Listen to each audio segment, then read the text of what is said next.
Hello दोस्तों, welcome back to my YouTube channel. Moving towards our next chapter, we are going to discuss theory of production in this video. पिछले video तक हम लोगों ने अपने economics का अच्छा खासा पोर्शन कवर कर लिया है, सप्लाई तक और मेन मार्केट फॉर्म तक हमने कवर कर लिया था। अब हमको करना है थ्योरीज ऑफ प्रोडक्शन। ठीक है, तो थ्योरीज ऑफ प्रोडक्शन के अंदर हम लोग बेसिकली पूरा प्रोड्यूसर के बारे में बात करेंगे। कब प्रोड्यूसर जो है law of variable proportion, law of return to scale, variable factor, fix factor, बहुत सारी बातें हमको करना है प्रोडक्शन से रिलेटेड। सबसे प्रोडक्शन का मतलब समझ ले तो पहले बहुत बार पढ़ चुके हैं, मुझे पता है। बोलोगे भैया ना पढ़ाओ, अब पहले ही आप पढ़ा चुके बहुत बार, लेकिन हम लोग जितने बार आएगा उतने बार पढ़ेंगे, रिवीजन हो रहा है ना हमारा। Generally production means a process to change the raw material into finished good, but in economics making of goods and creation of goods, making material or immaterial for the purpose of selling them in the market is called production। तो economics के term से बोल रहा है वही कि goods और service बनाना, उसको बेचने के इंटेंशन से, वो प्रोडक्शन कहलाता है। Factors of production and it's classification, तो लैंड, लेबर, कैपिटल, एंटरप्रेन्योर हमको पता है वही होगा मेरे ख्याल से। हाँ, लैंड है, लेबर है, कैपिटल है और एंटरप्रेन्योर है। ठीक है, तो ये हम लोगों को एक एक करके सबको चारों का डेप्थ में पढ़ना है। What is land? Land is common usage is soil or surface of the earth as a factor of production. It refers to all natural resources like forest, water, climate, mineral, etc. तो land में सारी natural resources आ जाती है। It's mainly supply food to people, provide space for work and supply raw material to industry। तो basically ये food का source है, ये हम लोग के वर्क स्पेस का सोर्स है और फाइनली ये रॉ मटेरियल प्रोवाइड करती है इंडस्ट्रीज को। ठीक है, तो लैंड के कुछ फीचर्स हैं। पहला, गॉड मतलब सॉरी नेचर गिफ्ट है। गॉड गिफ्ट बोल रहा था मैं, बेसिकली गॉड गिफ्ट ही है, नेचर गिफ्ट। प्रैक्टिकली बात करें तो नेचर ने हमको गिफ्ट में इसको दिया है, पर ये लिमिटेड है, ये भी हमको ध्यान में रखना है, ये लिमिटेड है, तो हम इसको अच्छे से यूज करें। Land is a gift of nature, location of land, deposit of mineral at certain place, climate conditions, no doubt gift of nature. ठीक है, तो ये सब हमारा गिफ्ट ऑफ नेचर है, हमको पता है। Limited in supply, the total geographical area of a country remains the same. In fact, certain resources like oil, gas, coal and some special species of wildlife may not be available after some time। बोल रहा है कि ये limited in space है, land जो है geographical area हम बढ़ा नहीं सकते। इवन तो बोल रहा है कुछ ऑयल, गैसेस, कोल्स और कुछ स्पेशल स्पीसीज ऐसी है जो धीरे धीरे क्या होती जा रही, एक्सटिंक्ट होती जा रही। बेसिकली वो पेट्रोलियम, कोल, ये सब की बात कर रहा है। ठीक है, इमोबाइल फैक्टर, इमोबाइल मतलब जो एक जगह से दूसरे जगह नहीं जा सकता। बताओ, मैं यहाँ अपने शहर का लैंड उठा के तुम्हारे शहर ला सकता हूँ क्या? नहीं ला सकता, तो इमोबाइल फैक्टर है। Land cannot be moved from one place to another like other factors. However, its ownership can be transferred, use can be shifted from one crop to another। तो बोल रहा है इसकी ओनरशिप ट्रांसफर की जा सकती है। मैं अपना लैंड तुमको बेच सकता हूँ और मैं एक क्रॉप की जगह दूसरा क्रॉप भी यहाँ उगा सकता हूँ। ठीक है, डिमिनिशिंग रिटर्न बोल रहा है एक पॉइंट ऑफ टाइम के बाद जितना तुम लैंड को टॉर्चर करोगे, जितना तुम उसको कल्टीवेट करते जाओगे और उसकी फर्टिलिटी को बढ़ाने के लिए कुछ नहीं करोगे, तो एक पॉइंट ऑफ टाइम के बाद लैंड जो है वो डिमिनिशिंग रिटर्न्स देना चालू कर देगा। मतलब उतने रिटर्न नहीं देगा जितने पहले देता था, धीरे धीरे उसके रिटर्न्स कम होते जाएंगे। ठीक है, तो economics held that view that the land is subject to the law of diminishing return. Increase use of capital and labour on any given quantity of land will give an diminishing return. ठीक है, land differ in fertility, there is a different in fertility of land as a result output change from one plot to another। It is because that peculiarities of land, the early economists considered land as a separate factor of production। इतना land जो peculiar nature का, इस वजह से उसको separate मानते थे कि भाई अलग अलग लैंड की अलग अलग फर्टिलिटी होती है। ब्लैक सॉइल तुम जानते हो वहां कॉटन उगता है, तो अलग अलग लैंड की अलग अलग फर्टिलिटी होती है। कहीं पर इसलिए ज्यादा प्रोडक्शन होता है, कहीं पर कम प्रोडक्शन होता है, बिकॉज ऑफ फर्टिलिटी डिफरेंस। ठीक है, labour in the ordinary usage, labor stands for only physical labor। in economics, labor means physical as well as mental service engaged in production to earn income। तो बोल रहा है in general sense तुम लोग labour के बारे में क्या समझते हो कि एक ऐसा आदमी जो फिजिकल वर्क कर रहा है, ईटेड हो रहा है या कुछ प्रोडक्शन का काम कर रहा है, तो दैट इज लेबर। पर इकोनॉमिक्स बोलता है कि मैं ये जो फिजिकल वर्क के साथ जो मेंटल वर्क भी इन्वेस्ट होता है काम करने में, मतलब जो मैनेजर लोग का काम होता है सोच समझ के फैसले लेना, उसको भी हम लेबर काउंट करेंगे। ठीक है, classical economics and Karl Marx have considered labor as the sole factor of production। और क्लासिकल इकोनॉमिक्स और कार्ल मार्क्स ने बोला था कि ये अकेला ही फैक्टर ऑफ प्रोडक्शन है। ठीक है, sole factor of production. Features of labour क्या है? लेबर इनसेपरेबल है, yes, labour is inseparable from labourers, but in the case of other factor that is land and capital are separable from landlord and capitalist. तो बोल रहा है labour अपने आप से कैसे सेपरेट होगा? मैं अपने आप से सेपरेट हो सकता हूँ क्या? नहीं हो सकता, लेकिन इन सिचुएशन ऑफ लैंड और कैपिटल ओनरशिप ट्रांसफर हो सकती है, कैपिटल अलग अलग लोग इन्वेस्ट कर सकते हैं, पर लेबर अपने आप में खुद ही लेबर होते हैं। ठीक है, labor is perishable। if a worker does not find work on a particular day, the labor is lost for the day। like other factors of production, labor cannot be preserved। तो बोल रहा है बाकी factors of production की तरह labour को preserve नहीं किया जा सकता। अगर एक दिन वो काम नहीं किया तो उसको पैसा नहीं मिलेगा, एक दिन अगर वो काम नहीं ढूंढ पाया उसको पैसा नहीं मिलेगा। प्लस जैसे जैसे समय बीतता जाता है लेबर की एफिशिएंसी कम होते जाती है क्योंकि वो बूढ़ा होते जाता है, तो इट इज पेरिशेबल। ठीक है, सप्लाई ऑफ लेबर, पर तुम ये भी बोल सकते हो लेबर की ना एफिशिएंसी बढ़ती जाती बाय द टाइम सोचने समझने की, काम करने की नहीं, सोचने समझने की। जैसे जैसे वो एक्सपीरियंस होता जाएगा उसका दिमाग और तेज चलता है, और तेज, जितना एक्सपीरियंस गेन होगा उतना ज्यादा उसके पास थिंकिंग कैपेसिटी आएगी, उतना ज्यादा उसके पास डिसीजन मेकिंग पावर आएगा। ठीक है। Labourer offer more labour at lower wage, labourer offer more labour at lower wage, मतलब कम वेज में भी ज्यादा लेबर हमको मिल जाता है। When wages rise beyond a certain level they prefer to enjoy leisure supply less labour. और जैसे जैसे उनकी वेजेस बढ़ती जाती है, मैं तुम लोगों को बताया था पिछले वीडियो में, जैसे जैसे उनकी वेजेस बढ़ती जाती है उन लोगों का जो टाइमिंग है काम करने का वो कम होते जाता है। ठीक है, बिकॉज वो लोग एक्सपीरियंस होते जाते हैं। It is observe that the supply curve of the labour is backward bending at higher wages. तो हायर वेजेस में वो लोग कम टाइम में काम करते हैं, जैसे उनकी वेज कम होती है उनका टाइम ज्यादा होता है, पर उनकी वेजेस बढ़ती जाती है उनका टाइम कम होते जाता है। क्यों? क्योंकि उनका प्रमोशन होते जाता है, वो एक्सपीरियंस होते जाते हैं, तो ज्यादा सैलरी में वो कम काम करने लगते हैं। फिर weak bargaining power, labor has less bargaining power as it is perishable thing, in the some way the trade unions are not strengthened so that they cannot fight for better wages। तो labourers जो है उन लोगों के पास bargaining power नहीं होती, because उनको पता है वो लोग पहले ही अंडरपेड होते हैं। उसके बाद अगर उन लोग फिर भी स्ट्राइक वगैरह में बैठ गए है ना, तो फिर उन लोग कहां से खाएंगे, कहां से कमाएंगे और कहां से अपना पेट पालेंगे। तो इसीलिए उन लोगों की बार्गेनिंग पावर कम होती है, सस्ते में ही उन लोग अवेलेबल हो जाते हैं। हाँ, और ट्रेड यूनियंस जो होती है उन लोग भी कई बार पावरफुल एफर्ट्स नहीं कर पाते हैं लेबर्स के रिस्पेक्ट में। ठीक है, कई लोग कर लेते हैं, कई लोग नहीं भी कर पाते। Differ in efficiency of labour, some labourers have more efficiency, some labours have less. तो लेबर टू लेबर एफिशिएंसी भी वेरी करती है, ये बोल रहा है। तो these are the features of labour. ठीक है, कैपिटल की बात करते हैं। In ordinary sense, capital means money for individual or a firm. Money is a form of capital when it is used to purchase machinery, tools, raw material, etc. Ultimately, it is these man-made goods, that is machine, tools, etc. that help in production of goods. ठीक है, these are vital in raising productivity in the different sector. तो basically बोल रहा है capital का मतलब तुम ये समझते हो कि जो मनी, जो पैसा बिजनेस इन्वेस्ट होता है, यही पैसा मशीन, टूल्स, रॉ मटेरियल ये सब खरीदने के लिए यूज होता है, और फाइनली ये सारी चीजें प्रोडक्शन में हेल्प करती है। फंक्शंस ऑफ कैपिटल क्या है? Capital supplies tools and machine.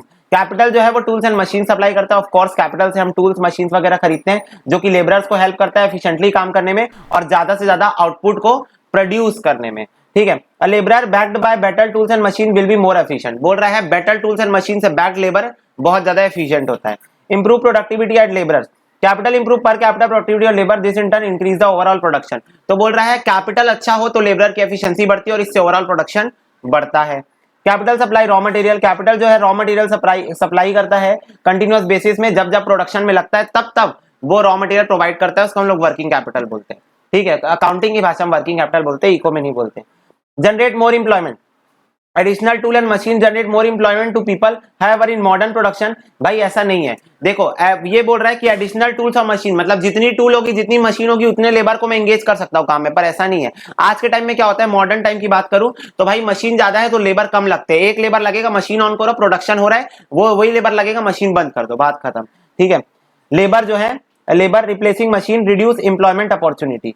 ठीक है, provide transport facility, capital in the form of roadway, railway, ship help to transport raw material to the site of the production and finished good to the market। तो बोल रहा है कि जो transport facility है वो क्या करता है, रॉ मटेरियल को फॉर्म मिलाने में, प्रोडक्शन होने के बाद फिनिश गुड्स को मार्केट तक पहुंचाने में हेल्प करता है। ठीक है, तो ship to transport raw material to the site and finish good to the market. ठीक है, तो ये चीज है। Payment of factors, capital in the form of money is useful for the payment of advance wages to the laborer even before the goods are sold in the market। तो बोल रहा है कैपिटल जो पैसा है वो एडवांस वेजेस पेड करने में हेल्प करता है। हम लोग के गुड्स बिकने के पहले पैसा तो है नहीं हमारे पास, तो कैपिटल के थ्रू हम लोग एडवांस वेजेस पे कर सकते हैं।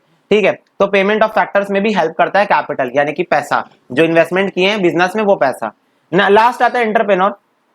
तो the person who organise the production is called entrepreneur. Finally जो बंदा प्रोडक्शन का कार्यक्रम चालू कर रहा है, जो प्रोडक्शन का इनिशिएटिव कर रहा है, वो है हमारा एंटरप्रेन्योर यानी कि businessman. He is considered as a separate factor because the perform specific function different from those of others। इसको अलग इसलिए माना गया क्योंकि ये अलग फंक्शन परफॉर्म करता है प्रोडक्शन में।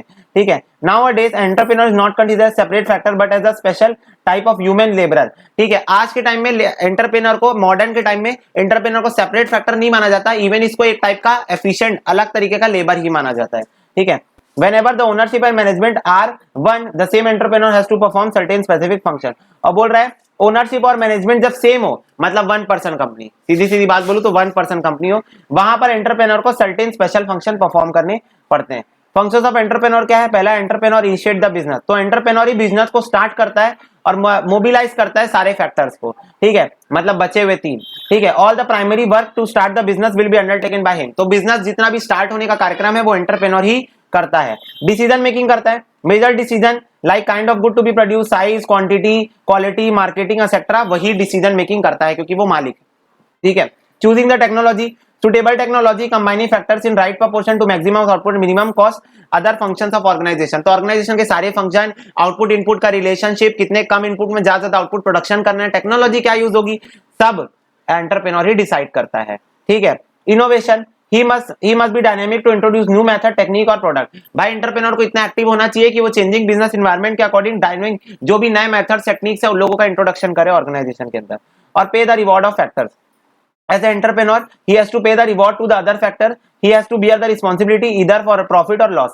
तो फाइनली उसको रिवॉर्ड देना चाहिए अदर फैक्टर्स को, उसको छोड़ के जो 3 फैक्टर्स है उनको रिवॉर्ड देना चाहिए और वो रिस्पॉन्सिबिलिटी बियर करेगा, चाहे प्रॉफिट हो चाहे लॉस हो, दोनों की रिस्पॉन्सिबिलिटी उसी की होगी। नेक्स्ट हमको पढ़ना है प्रोडक्शन फंक्शन। तो देखो, production function express the relationship between input and output. Simple सी बात है, प्रोडक्शन फंक्शन मतलब होता है फिजिकल इनपुट और आउटपुट के बीच में रिश्ता। मतलब कितना इनपुट डालने से कितना आउटपुट बनेगा, या कितना आउटपुट चाहिए उसके लिए कितना इनपुट डालूं। ठीक है, मतलब मेरे को इतना इनपुट डालने से इतना आउटपुट मिलेगा और इतना आउटपुट चाहिए तो उसके लिए कितना इनपुट डालूं, तो ये रिलेशनशिप प्रोडक्शन फंक्शन बनाता है। ठीक है, physical input and output of a firm for a given state of technology, technology remains constant। Production function is a purely technical relationship that connects factor inputs and output। Production function can be written mathematically as, देखो quantity is equal to A, F1 F2 तो different factors of production होते हैं, where A is the efficiency parameter which reflect the change in technology। If the technology improve, the value of A increase with the same amount of input, it is possible for producer to produce more output। तो simple बोल रहा है, जैसे जैसे technology बढ़ते जाएगी same input से मैं ज्यादा प्रोडक्शन कर सकता हूँ। क्यों? क्योंकि टेक्नोलॉजी इंप्रूव हो रही है, एफिशिएंसी बढ़ रही है, तो आउटपुट बढ़ेगा, सेम इनपुट डालने से ज्यादा आउटपुट बाहर आएगा। ठीक है, Q जो है वो क्वांटिटी शो कर रहा है, ये डिफरेंट फैक्टर्स शो कर रहा है, F1 F2 F3। The equation tell the output of X depend on the factor of production. तो सिंपल सी बात है, आउटपुट किस पे डिपेंड करता है, फैक्टर्स ऑफ प्रोडक्शन पे डिपेंड करता है। ठीक है, there is a functional relationship between factor input and the amount of good of X। तो सिंपल सी बात है, फंक्शनल रिलेशनशिप है इनपुट और आउटपुट के बीच में। ठीक है, types of production function, before analysing the types of production function it will be useful to understand the meaning of the following important terms. तो पहला है शॉर्ट पीरियड प्रोडक्शन फंक्शन और दूसरा है लॉन्ग पीरियड प्रोडक्शन फंक्शन। तो short period production function वो होता है जहां पर हम लोग कॉस्ट को 2 हिस्से में बांट सकते हैं, फिक्स्ड कॉस्ट और वेरिएबल कॉस्ट। फिक्स कॉस्ट क्या होता है, वो कॉस्ट जो प्रोडक्शन चेंज होने के साथ चेंज नहीं होती। एग्जांपल फैक्ट्री का रेंट, फैक्ट्री का रेंट मैं 10,000 प्रोडक्शन करूं, 5,000 प्रोडक्शन करूं, 3,000 प्रोडक्शन करूं, 8,000 प्रोडक्शन करूं, फैक्ट्री का रेंट तो मेरे को उतना ही देना पड़ेगा। मैं थोड़ी ना मालिक को बोलूंगा कि नहीं मैं 3,000 प्रोडक्शन कर रहा हूं मैं कम रेंट दूंगा, नहीं मैं 10,000 प्रोडक्शन कर रहा हूं मैं कम रेंट दूंगा, नहीं, रेंट तो मेरे को उतना ही देना पड़ेगा। तो शॉर्ट टर्म में रेंट फिक्स होता है, जबकि अगर मैं 3,000 प्रोडक्शन कर रहा हूं मेरे को 3,000 रॉ मटेरियल मंगाना पड़ेगा, मैं 5,000 प्रोडक्शन कर रहा हूं मेरे को 5,000 रॉ मटेरियल मंगाना पड़ेगा, मैं 10,000 प्रोडक्शन कर रहा हूं मेरे को 10,000 रॉ मटेरियल मंगाना पड़ेगा। तो this is variable cost. Output change हो रहा है, प्रोडक्शन का इनपुट चेंज हो रहा है, वेरिएबल कॉस्ट भी चेंज होता है। मतलब variable cost directly varies with the level of output, whereas fixed cost does not vary directly with the level of output। ठीक है, समझ में, वेरी मतलब होता है चेंज होना। It shows the relationship between production and factors of production in short period। In short period all the factors may not be available, so the factors of production in short period can be divided into 2 parts, fixed or variable। Fixed factor, the factor which are not available in short period they can be kept as constant, so they are called, देखो simple, does not vary with the level of output, मतलब constant होंगे। Example land building machine ये सब। ठीक है, जबकि variable factor the factor which are available to change the output in short period they can be change so as to call variable factor. तो short period में जो change होंगे वो वेरिएबल फैक्टर है, like raw material, capital, labour, ये सब short period में change होते हैं, है ना। जबकि मैं बोला रेंट चेंज नहीं होता, पर लॉन्ग पीरियड में 1-2 साल बाद रेंट बढ़ता कम होता रहता है, जनरली बढ़ता ही है। लॉन्ग पीरियड में सारे फैक्टर्स वेरिएबल होते हैं, सिंपल, लॉन्ग पीरियड में सारे फैक्टर्स क्या होते हैं, वेरिएबल होते हैं। So it explains the relationship between production and the factors of production in long period। It is also called law of return to scale। The classification of fixed and variable cost is related to only short period, but in long run all factors are variable। Long run में और factors क्या होते हैं, variable होते हैं, जबकि short run में it can be fixed और variable। समझ में आया?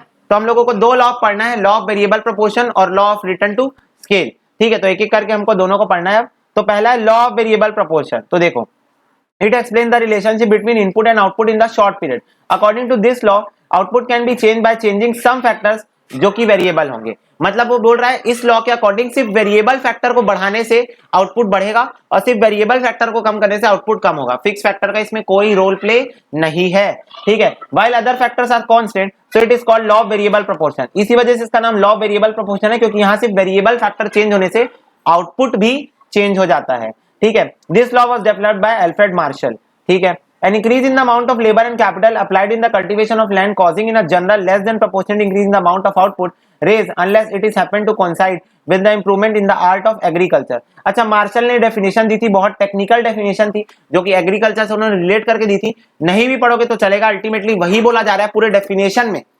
पूरे डेफिनेशन का मतलब वही बोला जा रहा है कि तुम वेरिएबल फैक्टर चेंज करोगे, बढ़ाओगे तो प्रोडक्शन बढ़ेगा, कम करोगे तो प्रोडक्शन कम होगा, ठीक है। एक सेकेंड रुकिए, चलो देखो आगे। इसके बाद हमको देखना है कॉन्सेप्ट इन दिस लॉ। तो इस लॉ के अंदर क्या क्या कॉन्सेप्ट हमको देखना है, हमको total product, average product, marginal product, तीनों का कॉन्सेप्ट हमको देखना है। टोटल प्रोडक्ट क्या होता है, एवरेज प्रोडक्ट क्या होता है, टोटल प्रोडक्ट को जब तुम क्वांटिटी से डिवाइड कर दो, देखो it refers to the total output of the firm per period. मतलब टोटल प्रोडक्शन, आउटपुट का मतलब तुम समझो यार प्रोडक्शन होता है, आउटपुट का मतलब क्या होता है, प्रोडक्शन होता है। जैसे कि देखो मार्शल ने भी बोला, अच्छा चलो ये डेफिनेशन में कि cultivation of land causes in general a less than proportionate increase in the amount of output raised। तो बोल रहा है less than proportionate increase in output, मतलब जो आउटपुट है वो कम इंक्रीज हुआ, इनपुट ज्यादा बढ़ी पर आउटपुट कम इंक्रीज हुई। क्यों? क्योंकि आउटपुट तब नहीं बढ़ेगी जब तक तुम मान लो लेबर बढ़ा रहे हो, कैपिटल बढ़ा रहे हो, फिर भी आउटपुट नहीं बढ़ेगी। क्यों? हो सकता है तुम्हारा art of agriculture at the same time ना बढ़ रहा हो। मतलब मार्शल का ये कहना था कि तुम अगर वेरिएबल फैक्टर्स भी बढ़ा दे रहे हो, लेबर भी बढ़ा दे रहे हो, तुम कैपिटल भी बढ़ा दे रहे हो, इसका मतलब ये नहीं है कि आउटपुट बढ़ेगा। उन्होंने बोला कि इंप्रूवमेंट कोइंसाइड मतलब साइड बाय साइड इंप्रूवमेंट भी होना चाहिए आर्ट ऑफ एग्रीकल्चर में। मतलब जो टेक्निक्स है उसमें भी इंप्रूवमेंट होना चाहिए, जो टेक्निक ऑफ एग्रीकल्चर है उसमें भी इंप्रूवमेंट होना चाहिए। तो वही चीज यहां पर बोल रहा है कि जो टोटल प्रोडक्ट है उसका मतलब होता है total overall output, total overall production बढ़ना, ठीक है। प्रोडक्शन बढ़ना, आउटपुट बढ़ना, टोटल प्रोडक्ट होता है, ठीक है। मतलब टोटल जितना, जैसे मान लो एक फर्म ने 10,000 यूनिट्स का प्रोडक्शन किया, तो इसको मैं बोलूंगा टोटल प्रोडक्ट, मतलब टोटल प्रोडक्शन। टोटल प्रोडक्ट मतलब तुम मान लो टोटल प्रोडक्शन, बात खत्म।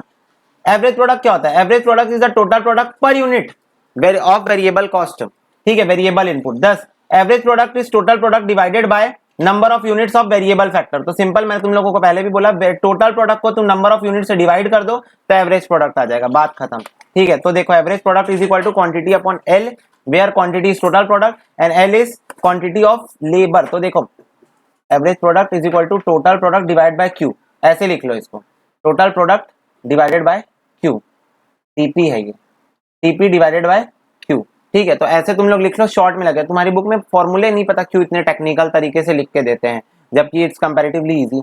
Marginal product is the change in total product resulting from using an additional unit of variable factor. तो भाई मार्जिनल का मतलब तो मैं शुरू से बोलता हूं, इकोनॉमिक्स में मार्जिनल मतलब होता है चेंज इन।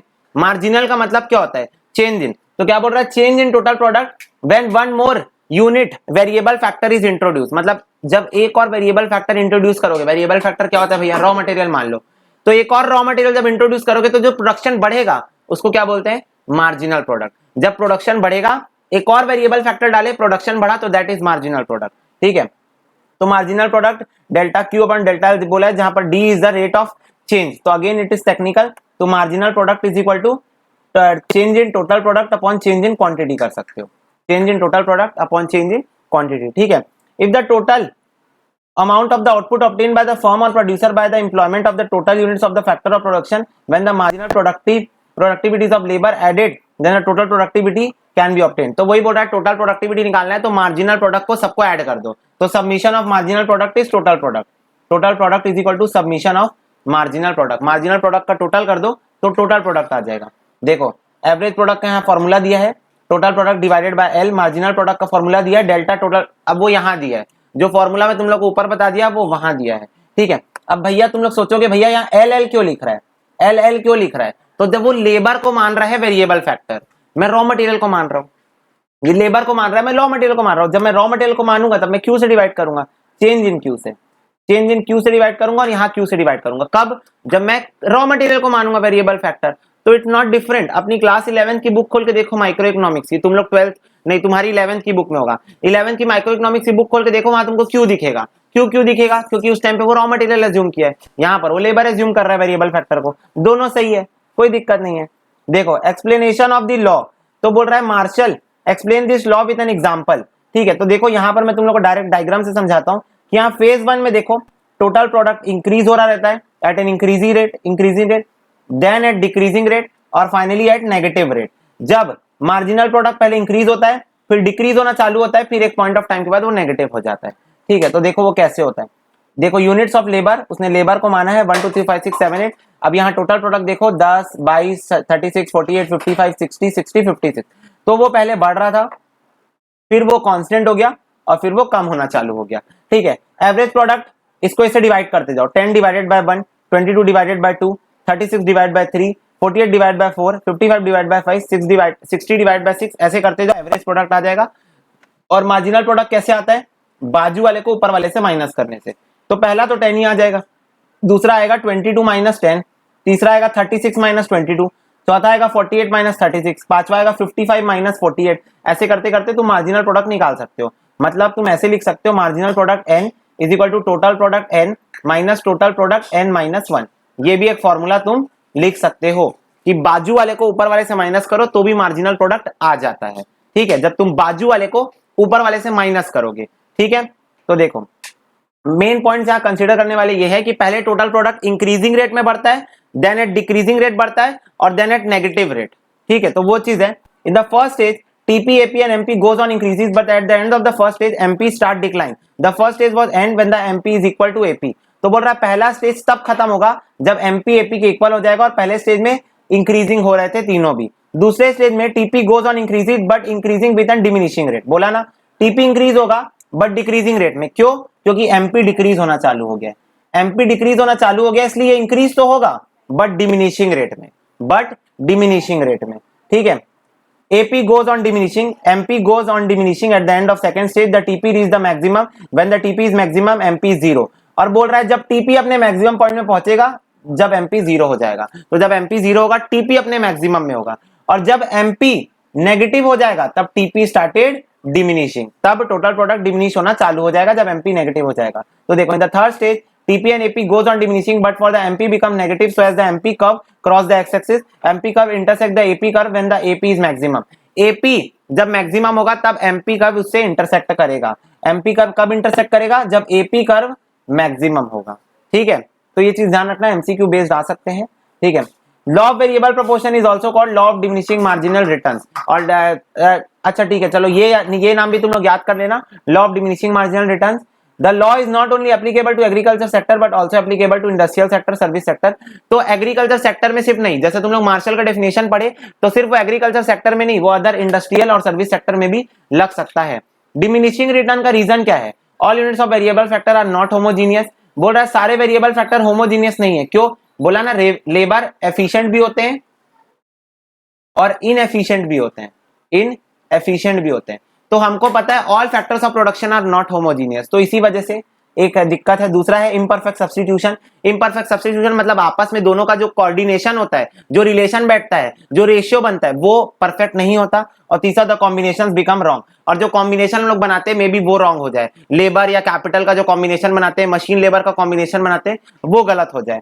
इंपॉर्टेंस क्या है? Law is useful to the firm and producer for the decision making regarding the output. तो आउटपुट डिसीजन मेकिंग के लिए इंपॉर्टेंट है। दूसरा, according to this law the firm and producer operate only second stage, he never choose to either in first और third. बोल रहा है ना फर्म चाहेगी वो फर्स्ट स्टेज में रहे, ना वो थर्ड स्टेज में चाहेगी, वो सेकंड स्टेज में चाहेगी। इसका भैया रीजन बताओ।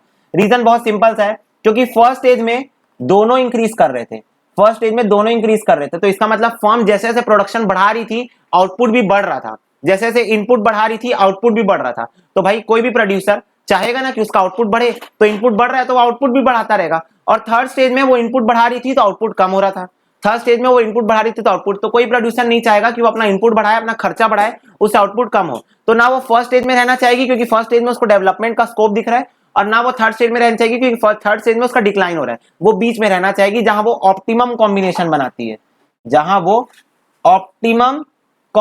बनाती है, कोई भी फर्म, इसीलिए सेंटर में रहना चाहेगी, यानी सेकंड फेज में रहना चाहेगी। ठीक है, क्योंकि यहीं पर क्या बनता है? ऑप्टिमम कॉम्बिनेशन बनता है। ठीक है, एजम्पशन क्या है? The unit of the variable factor are homogeneous सारे वेरिएबल फैक्टर होमोजीनियस होंगे, ठीक है। तो तुम लोग बोलोगे भैया यहाँ पर तो रीजन दिया था डिमिनिशिंग रिटर्न का, क्योंकि हमने सिर्फ एज्यूम किया होमोजीनियस होंगे, पर एक्चुअल में तो नहीं होते ना, ठीक है। दूसरा, there is a possibility to change of some factor variable factor while other factors are constant, जैसे कि fixed. there is a possibility to change of combination of fixed and variable factor. तो कॉम्बिनेशन जो fixed versus variable यानी fixed और variable का ratio होता है उसका चेंज होने का भी स्कोप है. There must be no change in the level of technology is going to be constant और it is applicable to short period. और ये सिर्फ शॉर्ट रन में लगता है, लॉन्ग रन में ये नहीं लगता. लॉन्ग रन में law of return to scale लगता है. तो समझ में आ गई होगी बात. एक बार मैं तुम लोगों को फिर से शॉर्ट में रिवीजन करा दे रहा हूं. लॉ ऑफ वेरिएबल प्रोपोर्शन क्या होता है, ये बोलता है कि शॉर्ट रन में जो फैक्टर्स होते हैं वो फिक्स्ड और वेरिएबल होते हैं. सिर्फ वेरिएबल फैक्टर के चेंज होने से प्रोडक्शन चेंज होता है, फिक्स फैक्टर कांस्टेंट होते हैं उसमें. फिर उसके बाद एल्फ्रेड मार्शल ने डेफिनेशन दिया था कि अगर increase in amount of labour और कैपिटल प्रोपोर्शनेट इंक्रीज नहीं कर पा रहे आउटपुट, तो उसका रीजन ये हो सकता है कि आप लोग आर्ट ऑफ एग्रीकल्चर यानी आर्ट ऑफ एग्रीकल्चर को इंप्रूव करने पे ध्यान नहीं दे रहे हो. उन्होंने अपने डेफिनेशन में बोला था.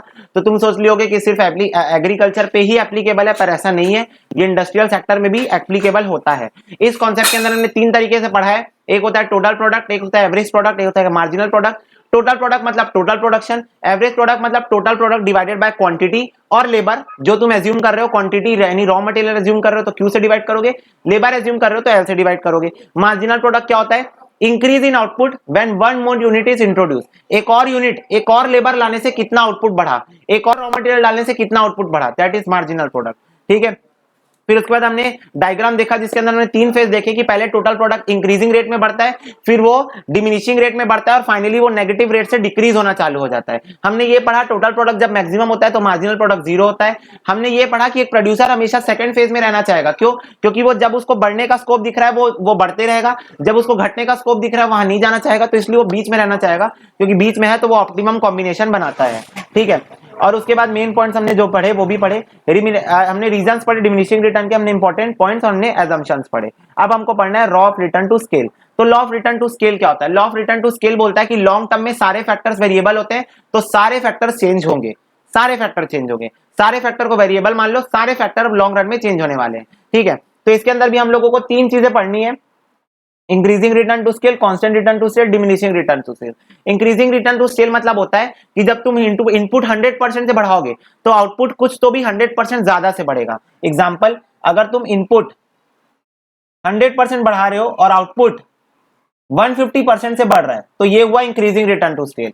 अगर तुम इनपुट 100% से बढ़ा रहे हो और आउटपुट भी 100% से बढ़ रहा है तो ये हुआ कांस्टेंट रिटर्न टू स्केल. और अगर तुम इनपुट 100% से बढ़ा रहे हो और आउटपुट सिर्फ 75% से बढ़ रहा है 75, तो ये हुआ डिमिनिशिंग रिटर्न टू स्केल. ठीक है. तो ये 3 चीजें हमको पढ़नी है, तो एक एक करके हम पढ़ते हैं. देखो, it shows the relationship between input and output in long period. Change in quantity of the factor is called scale. ठीक है. तो वो बोल रहा है क्वांटिटी और ऑफ द फैक्टर चेंज होंगे तो उसको हम स्केल बोलते हैं. और यहाँ पर सारी चीजें वेरिएबल होती है, ये चीज ध्यान में रखना. But all the factor production must be change in same multiple times. तो देखो क्या बोल रहा है, all the factors of production must be change. सारे फैक्टर ऑफ प्रोडक्शन यहाँ पर चेंज होंगे. और double triple this can be done carry out production change 1/3. अच्छा, वही बोल रहा है सब की लॉन्ग रन में जो चेंज होगा वही बताएगा. एक्सप्लेनेशन देखते हैं. According to this law, when all inputs are increase in same proportion, when the output is not increase in the same proportion, the change in the output are classified into 3 stages. तो बोल रहा है जब all the inputs are increase in same proportion, when the output is not increase in the same proportion, तो उसी को 3 चीज में डिवाइड किया है, इंक्रीजिंग, कांस्टेंट और डिमिनिशिंग. ठीक है. तो देखो यहाँ पर वो अलग अलग वो बनाया है. मैं ऐसे नहीं पढ़ाना चाहता, मैं तुम लोग को किसी और तरीके से बताता हूं.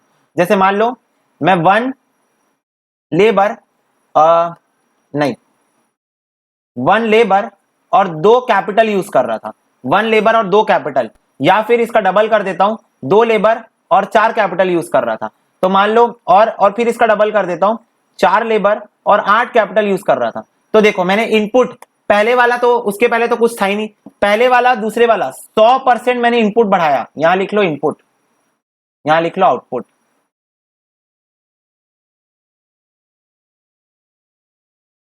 रुको थोड़ा और तरीके से इसको बनाया जाए. यहां लिखो इनपुट, यहां लिखो आउटपुट, यहां पर लिखो इनपुट परसेंटेज, यहां लिखो आउटपुट परसेंटेज. ठीक है. और आउटपुट में मान लेता हूं कि पहले था 100, फिर हो गया 250 और फिर हो गया 600. ठीक है. तो देखो मैंने इनपुट कितना बढ़ाया भैया, 1 से 2 कर दिए, मतलब डबल कर दिए. और 2 से 4 कर दिए मतलब डबल कर दिए, मतलब मैंने इनपुट 100% से बढ़ाया, इनपुट मैंने 100% से बढ़ाया, ठीक है। तब आउटपुट कितना बढ़ा, 100 से 250 हो गया, तो चेंज कितना हुआ, 150, 150 बढ़ गया, तो 150 डिवाइडेड बाय 100%, 150% से बढ़ गया, 150% से। तो देखो इनपुट 100 बढ़ाया पर आउटपुट इनपुट से भी ज्यादा बढ़ा, 150%, तो इंक्रीजिंग रिटर्न टू स्केल, ठीक है। फिर उसके बाद देखो फिर मैंने डबल कर दिया, मैंने 2 से 4 कर दिया डबल, 4 से 8 कर दिया डबल, तो फिर 100% से इनपुट बढ़ा। अब जब 100% इनपुट बढ़ा तो आउटपुट कितना बढ़ा, देखो 250 से 600 हो गया, तो ये बढ़ गया मेरा 350, 350 डिवाइडेड बाय 250%, तो ये 140% से बढ़ा, 140% से बढ़ा। तो देखो फिर से इनपुट 100 बढ़ा लेकिन आउटपुट 140% से बढ़ा, तो इसी को क्या बोलते हैं, इसको बोलते हैं इंक्रीजिंग रिटर्न टू स्केल। अब सेकंड लेते हैं, इसमें लिख देना heading increasing return to scale. जब मैं इनपुट जितना बढ़ाऊंगा उससे ज्यादा तादाद में, ज्यादा मात्रा में आउटपुट बढ़ेगा, मतलब मैं इनपुट 1 बढ़ाया आउटपुट डबल ट्रिपल बढ़ेगा, इनपुट 100 बढ़ाया आउटपुट 150 बढ़ रहा है, 140 बढ़ रहा है, ठीक है। तो that is increasing return to scale. Second है constant return to scale, constant return to scale. इसमें क्या होगा, देखो इसमें भी ले लेता हूं input output input percent output percent, ठीक है। तो देखो अब यहां पर मैं यहां से ले लेता हूं 4 लेबल 8 कैपिटल में मैंने क्वेश्चन खत्म किया था, 600 आउटपुट, इसको भी मैं फिर डबल कर रहा हूं, 8 लेबर 16 कैपिटल 16 लेबल 32 कैपिटल। अब देखो अब ये 600 है, 600 का डबल 1200, 1200 का डबल 2400, ठीक है। तो अब देखो इनपुट फिर मैंने 100% से बढ़ाया दोनों बार, 100%, आउटपुट कितना बढ़ा, 600 से 1200 हो गया, तो डिफरेंस कितना हुआ 600, 600 डिवाइड मतलब कितने से बढ़ा दिया मैं, 600 से बढ़ा दिया, तो 600 डिवाइड बाय 600 इंटू 100, 100% से आउटपुट बढ़ा और 1200 का फिर डबल हो गया, फिर 100% से बढ़ा। तो देखो जितना इनपुट बढ़ाया उतना ही आउटपुट बढ़ा, जितना इनपुट बढ़ाया उतना ही आउटपुट। भैया ये परसेंट कैसे निकाल रहे हो, simple, change in output divided by old output into 100, ऐसे निकाल रहा हूं। तो चेंज इन आउटपुट कितना हुआ, देखो 600 से 1200 हुआ, तो 600 बढ़ा, ओल्ड आउटपुट मतलब पुराना पहले वाला output 600 into 100 is equal to 100। मेरे को पता है वैसे तुम लोग समझ गए होगे, बट फिर भी अगर नहीं समझ में आया हो तो वीडियो बन जाएगी, उसके बाद कैसे क्लैरिफिकेशन दूंगा, मतलब कमेंट सेक्शन और टेलीग्राम में दे सकता हूं, पर फिर भी समझा दिया, ठीक है। तो ये हुआ कांस्टेंट रिटर्न टू स्केल। फिर थर्ड आएगा diminishing return to scale, diminishing return to scale. अब यहां देखो input output input percent output percent, ठीक है।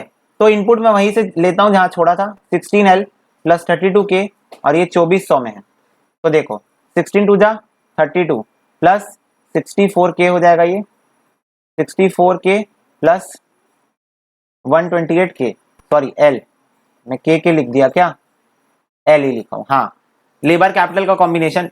तो देखो फिर मैंने इनपुट 100% से बढ़ा दिया, फिर अब आउटपुट 75% से सिर्फ बढ़ेगा, तो मैं निकाल लेता हूं 2400 इंटू 75%, 1800, 4200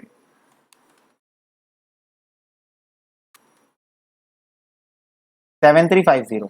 तो अब देखो अब आउटपुट किससे से बढ़ा, तो देखो 2400 से 4200 हो गया, 4200 माइनस 2400 डिवाइडेड बाय 4200, तो ये बढ़ा मेरा, sorry 4200 divided by 2400, 1800 divided by 2400%, तो ये बढ़ा मेरा 75% से, और फिर ये हो जाएगा 7350 माइनस 4200 डिवाइडेड बाय 4200%, तो ये भी बढ़ा 75% से। ऑफ कोर्स मैं 75% लिया था तो उतने से ही बढ़ेगा, नोन सी बात है, पर मैं कैलकुलेट करके बता रहा था, जानबूझ के ऐसा एग्जांपल मैं लिया जिसमें मैं तुमको ये दिखाना चाह रहा हूं कि मैं इनपुट 100% से बढ़ाया, लेकिन अब आउटपुट 100% से नहीं बढ़ा, अब आउटपुट का बढ़ना कम हो गया, अब आउटपुट का बढ़ना कम हो गया, 75% ही बढ़ा आउटपुट, बस।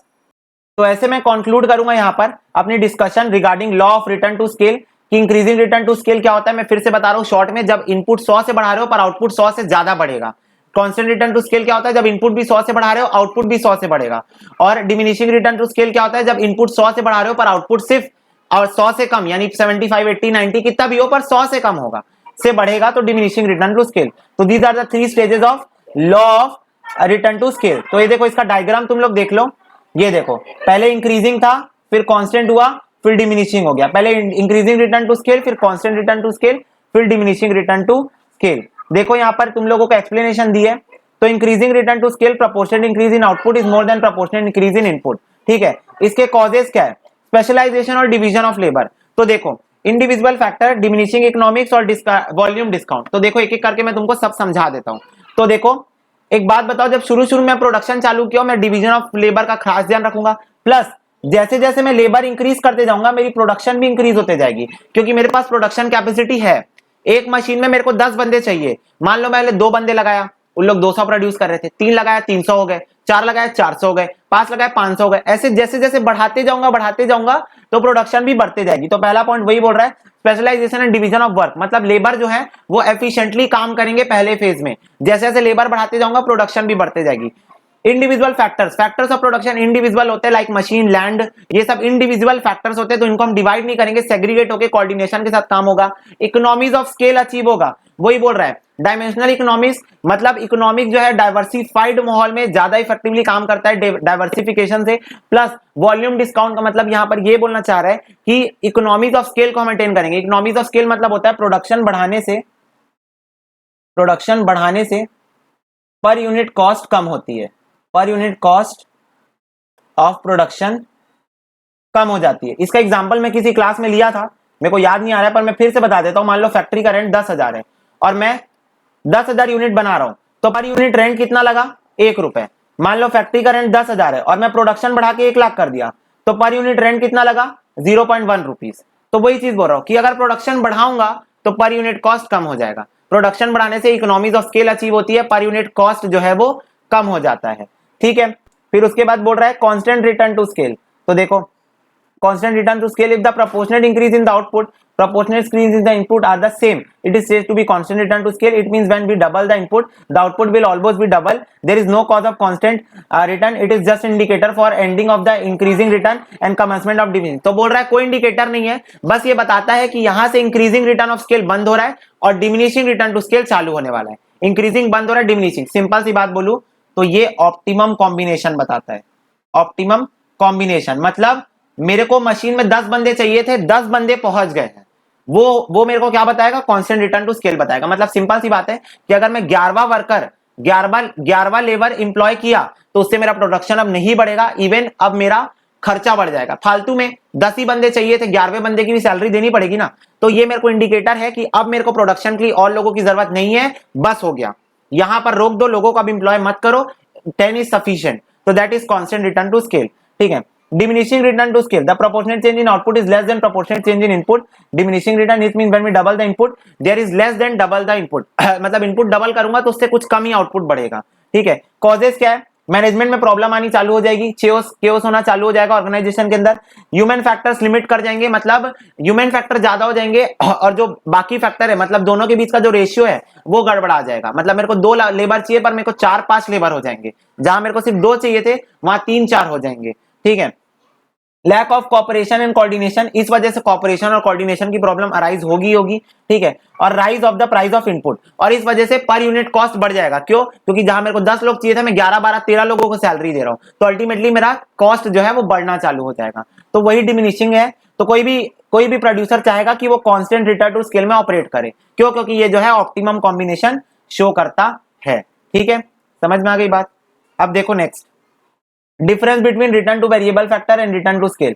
तो रिटर्न टू वेरिएबल फैक्टर और स्केल का डिफरेंस देखो, operate in short run, operate in long term, related to long term production, related to short term production, only the quantity of variable factor varied, all the factors are varied. यहां पर सिर्फ variable factor change होते हैं, यहां सारे factor change होते हैं।